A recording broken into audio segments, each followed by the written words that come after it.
So you guys can still come across my video at this hour. I thought I was already fading into obscurity. I won't guess your phone's battery level today.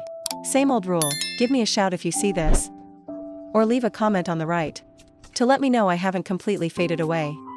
Alright, enough chit-chat. Let's get straight to today's topic. Spring in the Zagros Mountains. Arrived a bit later than usual. Drew hiked for 2.5 hours to get here. The place is scattered with rotting giant trees, which triggered his building instincts. He plans to make a home here. So he set down his backpack, pulled out his long unused portable shovel, and started clearing the cluttered ground. To do a good job, one must first sharpen their tools. Drew stripped the bark off the logs, attached a handle to his hand drill, and began building the shelter. He used the hand drill to make holes in the tree trunks, which will be used later to install the cabin's frame. For the severely decayed parts, the rotten surface layer must be removed to ensure the sturdiness of the frame.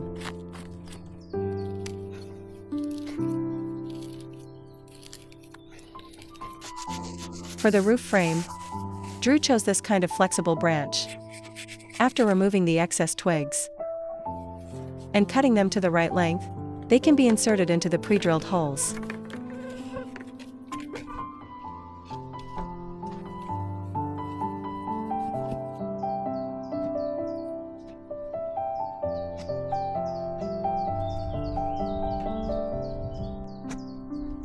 By bending 2 branches into shape and securing them with twine, he gets 4 arch-shaped roof frames.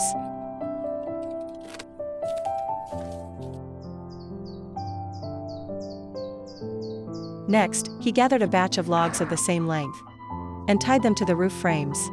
It's worth noting that the twine must be wrapped 2.5 times around each fixing point to ensure it is secure.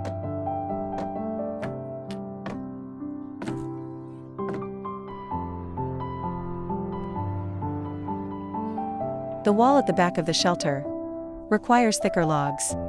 One end is processed into a lap joint to provide support for the roof frame and improve the stability of the entire structure.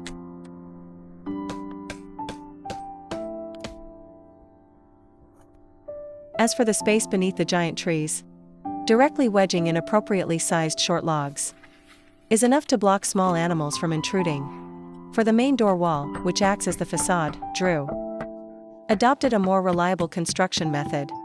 He placed the door pillars into the foundation pits, drilled holes at the top joints along with the crossbeam, and hammered and carved wooden pegs to ensure a proper connection. The ends of the wall logs were all processed into half-tenon joints to be fixed to the door pillars. Wooden pegs also needed to be driven between each layer of logs to ensure the firmness of the entire wall. During the construction of the wall, windows for lighting and ventilation were also left out. Although this construction method is tedious, it does provide safety and security. Even if a pack of wild wolves were to appear outside now, he could still sleep soundly inside. Speaking of sleeping soundly, Drew also needed to build himself a comfortable large bed. Using tree stumps as supports, he split logs in half, arranged them neatly on the bed frame, and secured them with twine. Just as he was stressing over finding roofing materials, an innocent big tree stood in his way. Drew angrily pulled it straight up by the roots, causing the tree to drop a bunch of loot on the ground. Drew happily picked up the bark armor and laid them on the roof of the shelter. The thick moss acts as a natural blanket spread over the roof, which can increase the indoor insulation. The overall color blends in with the surroundings, making the shelter even more concealed. 4 logs were processed to the right length to make a door-sized frame. Half logs were tied onto it, and the beautiful, secure solid wood door was complete. Master Drew, after a busy day, finally remembered he hadn't eaten a single thing yet. He made a simple workbench, lit a campfire, and started preparing dinner for himself. High-end ingredients often only require the simplest cooking methods. Pork belly is cut into thick slices, sprinkled with a secret spice blend, and mixed evenly. Pan-fried until golden brown on both sides. Then add the prepared onions. A few minutes later, it's ready to be served. Garnished with chopped green onions, and Drew begins to enjoy his wilderness feast. Such a free and unrestrained wilderness life.